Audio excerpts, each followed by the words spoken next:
9 अगस्त 2024 की सुबह इंडिया के कोलकाता से एक ऐसी खबर आई जिसने पूरे देश को झकझोर कर रख दिया। यह खबर एक 31 वर्षीय महिला डॉक्टर के बारे में थी जो कोलकाता के आर.जी.कर मेडिकल कॉलेज और हॉस्पिटल में ट्रेनिंग कर रही थी।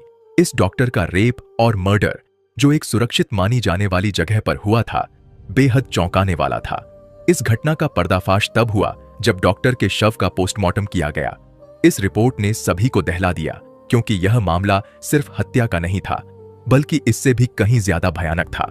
पोस्टमार्टम रिपोर्ट से पता चला कि डॉक्टर की हत्या गला घोंट कर की गई थी और गला इतनी ताकत से दबाया कि उनका थायराइड कार्टिलेज तक टूट गया था।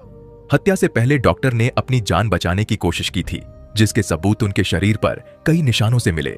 सबसे भयानक सच तब सामने आया जब डॉक्टर के प्राइवेट पार्ट्स पर घावों के निशान पाए गए, जिससे यह क्लियर हो गया कि यह केवल हत्या नहीं, बल्कि रेप के बाद किया गया एक खौफनाक हत्याकांड था।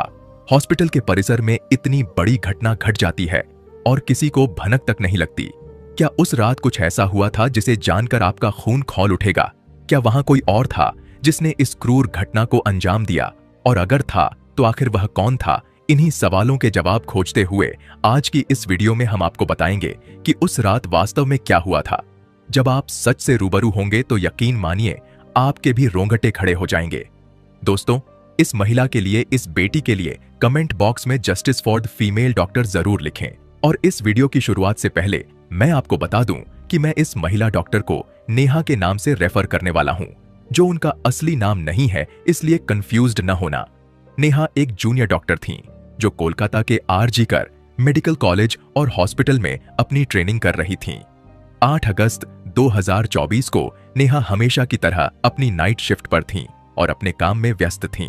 रात करीब 11 बजे उन्हें अपनी मां का फोन आया, जैसा कि हर रोज आता था, क्योंकि माता पिता हमेशा अपने बच्चों की चिंता करते हैं।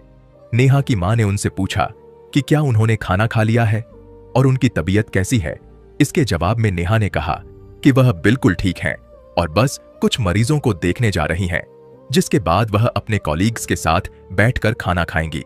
अपनी मां से बात करने के बाद नेहा मरीजों को देखने के लिए राउंड पर निकल जाती है।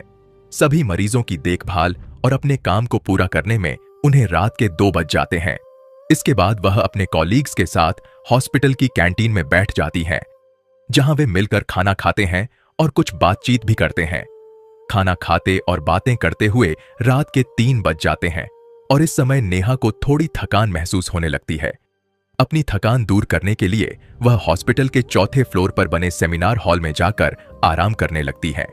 नेहा को आराम करते करते सुबह के 7:30 बज जाते हैं, लेकिन तब भी वह सेमिनार हॉल से बाहर नहीं आती, जो कि काफी अनयूजुअल था, क्योंकि नेहा कभी भी आधे घंटे से ज्यादा का ब्रेक नहीं लेती थीं, इसलिए यह बात अनयूजुअल थी। सुबह की शिफ्ट शुरू होने से पहले एक हॉस्पिटल वर्कर सभी रूम्स की जांच कर रहा था। जब वह अदर रूम्स की तरह सेमिनार हॉल की जांच करने के लिए वहां पहुंचता है और गेट खोलता है, तो उसके सामने एक भयावह दृश्य होता है। यह नजारा देखकर वह जोर से चीख पड़ता है।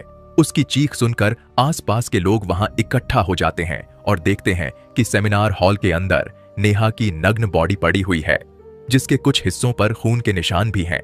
यह दृश्य वहां खड़े सभी लोगों के लिए एक गहरे सदमे जैसा था, खासकर अन्य महिला डॉक्टरों और वर्कर्स के लिए, क्योंकि उन्होंने ऐसा मंजर पहली बार देखा था, वह भी हॉस्पिटल के परिसर के भीतर।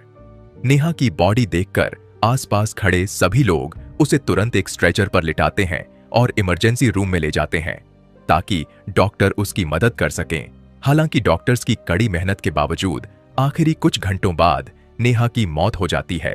हॉस्पिटल में कुछ लोग इस मर्डर और रेप के मामले को एक नॉर्मल घटना की तरह पेश करने की कोशिश कर रहे थे, सिर्फ इसलिए कि वे हॉस्पिटल की इमेज को बचा सकें।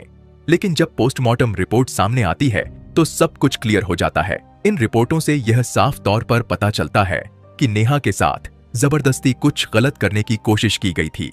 जब नेहा ने अपने आप को बचाने की कोशिश की तो हमलावर ने उसका गला घोंट लिया, उसे बुरी तरह मारा और फिर उसका बलात्कार भी किया।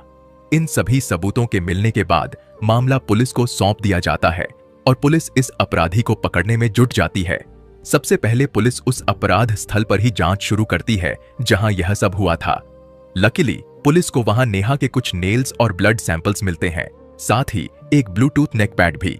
यह मामला शायद और भी जल्दी सुलझ सकता था अगर उस मंजिल पर सीसीटीवी कैमरा होते, लेकिन दुर्भाग्य से सेमिनार रूम के अंदर या उसके आसपास कोई सीसीटीवी कैमरा नहीं थे। हालांकि जिस रास्ते से इस फ्लोर पर प्रवेश किया जाता था वहां कुछ सीसीटीवी कैमरे लगे थे।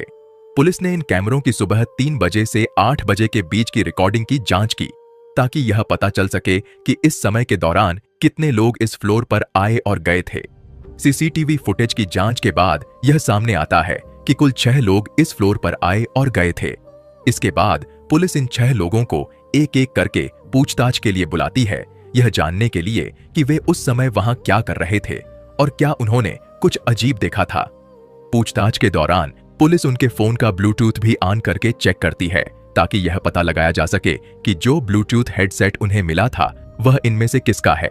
आपको पता होगा कि एक बार अगर आप किसी ब्लूटूथ डिवाइस को अपने फोन से पेयर कर लेते हैं तो अगली बार वह आसानी से उससे कनेक्ट हो जाता है। पुलिस की यह रणनीति आखिरकार सफल होती है क्योंकि यह ब्लूटूथ नेकबैंड उन 6 लोगों में से एक व्यक्ति के फोन से कनेक्ट हो जाता है। उस व्यक्ति का नाम संजय रॉय था, जो कि सिविल वॉलंटियर्स के अंतर्गत काम करता था और छोटे मोटे कामों में उनकी सहायता करता था। अब पुलिस को अपना पहला कातिल मिल चुका था और वे संजय रॉय से और भी सख्ती से पेश आने लगते हैं। लेकिन संजय पुलिस वालों के किसी भी सवाल का जवाब नहीं दे रहा था क्योंकि वह काफी नशे में था। इस दौरान पुलिस ने संजय का फोन चेक किया जिसमें उन्हें भारी मात्रा में पोर्नोग्राफिक कंटेंट मिला। इससे उनका शक यकीन में बदल गया कि संजय ही नेहा के मर्डर का मुख्य आरोपी है। इसके बाद पुलिस संजय रॉय को और अधिक डराने लगी और आखिरकार डर के मारे उसने अपना गुनाह कबूल कर लिया कि उसने ही नेहा का रेप और हत्या की थी। यह पता चलते ही कुछ पुलिस वाले और सबूत इकट्ठा करने संजय रॉय के घर गए, जहां उन्हें एक जूता मिला जिस पर खून जैसे धब्बे थे। पुलिस ने उसका सैंपल इकट्ठा कर लिया। थोड़ी और तलाशी लेने पर पुलिस वालों को संजय के घर के बाहर कुछ कपड़े सूखते हुए मिले जो संजय ने उस दिन पहने थे। क्योंकि यह सब सीसीटीवी कैमरे में कैद हो गया था, यह क्लियर हो गया कि संजय सबूत मिटाने की कोशिश कर रहा था। लेकिन जब संजय को पूछताछ के लिए पुलिस स्टेशन लाया गया तो वह बेहद नशे की हालत में था। तो क्या वह यह सब सिर्फ इसलिए कर रहा था ताकि उसे कम सजा मिले, क्योंकि वह उस समय नशे में था?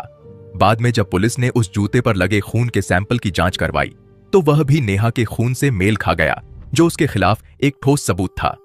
इन सभी रिपोर्टों और जानकारियों को एकत्रित करने के बाद पुलिस को पता चलता है कि उस रात संजय रॉय अत्यधिक नशे में था और रात 11 बजे के करीब अस्पताल में दाखिल हुआ था। संजय अक्सर उस अस्पताल में नाइट शिफ्ट किया करता था, इसलिए उसे अच्छी तरह से पता था कि कहां पर कैमरे लगे हैं और कहां नहीं। वह आराम से अस्पताल के 4थे फ्लोर पर जाकर बैठ जाता है क्योंकि वह नहीं चाहता था कि कोई उसे अत्यधिक नशे की हालत में देखे, वरना उसकी नौकरी पर खतरा आ सकता था। 4थे फ्लोर पर पहुंचते ही वह आराम से सो जाता है। जब उसकी आंख खुलती है तो सुबह के 3 बज चुके होते हैं। तभी उसकी नजर नेहा पर पड़ती है, जो सेमिनार हॉल में आराम करने जा रही थी। नेहा को अकेला देखकर संजय के इरादे बदलने लगते हैं। वह पहले काफी देर तक इस फ्लोर पर घूमता है ताकि यह इंश्योर कर सके कि कोई और वहां नहीं आ रहा। जब उसे यकीन हो जाता है कि रास्ता साफ है तो वह 4 बजे सेमिनार हॉल में प्रवेश करता है और फिर 4:45 बजे वहां से बाहर निकलता है। इन 45 मिनटों के दौरान नेहा के साथ इस हैवान ने क्या किया होगा और वह कितने दर्द से गुजरी होगी, यह सोचकर ही किसी का भी दिल कांप जाएगा, खासकर नेहा के माता पिता का, जिन्होंने अपनी बेटी को डॉक्टर बनाने के लिए कितनी उम्मीदों के साथ और सैक्रिफाइसेस करके उसे पढ़ने भेजा था। नेहा अपने माता पिता की इकलौती बेटी थी, इसलिए उनके लिए यह किसी गहरे सदमे से कम नहीं होगा। और दोस्तों, यह मामला अभी तक सुलझा नहीं है। दोस्तों, इस हत्यारे के साथ क्या होना चाहिए, यह आप कमेंट में जरूर बताएं। इस वीडियो को और भी लोगों तक शेयर करें जिससे यह जानकारी और भी लोगों तक पहुंच सके। इस केस रिलेटेड और भी खबरों के लिए चैनल को सब्सक्राइब कर लें।